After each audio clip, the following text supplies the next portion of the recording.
tan iyo markii viruska corona dunida uu ku baahay waxa uu aad u saameeyay dhaqaalaha caalamka.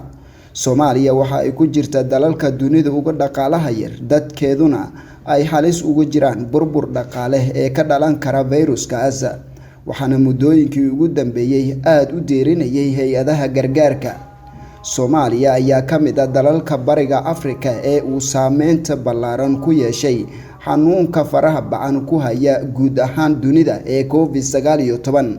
Haddaba waa maxay coronavirus? Cudurka coronavirus ama COVID-19 waa cudur dilaa ah halis ah ee dhibinka jeysidi wadanka dhaqaalishay bini'aadanimada ummadda.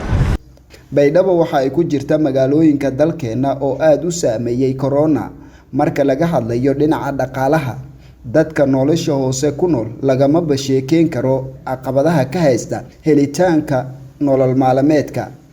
Qaar ka mid ah bulshada ku nool magaalada Baydhabo ayaa ka waramay aafooyinkii uu u geystay caabuqa COVID-19 kadib markii isu socodka la yareeyay. Mayleeray dhibka coronavirus-ka dadkan jeysidi may eta waxyaabo badan oo shaqo la'aan mayleeray bahalkan leero coronavirus-ka waxyaabo badan jeysidi anina may ku qoyay wadanka oo la mas'uul amal Brueg Nairobi ka qoy runtii ma koomo karo saameynta fara badan oo isku weeladi guud ahaan adduunka coronavirus waqti uu dilay dhatun saameyntaas oo anka badan ay dhanka dhaqaalaha dhaqaalaha blarsis dhamay waa transaction mas dhaqdhaqaaq waaye oo iska kala goosho magaalo wadan marka runtii may coronavirus xadaday socodkii ganacsiga may ogsantahay in muddadii coronavirus eedkan dilay wadamada inay la yaray socodka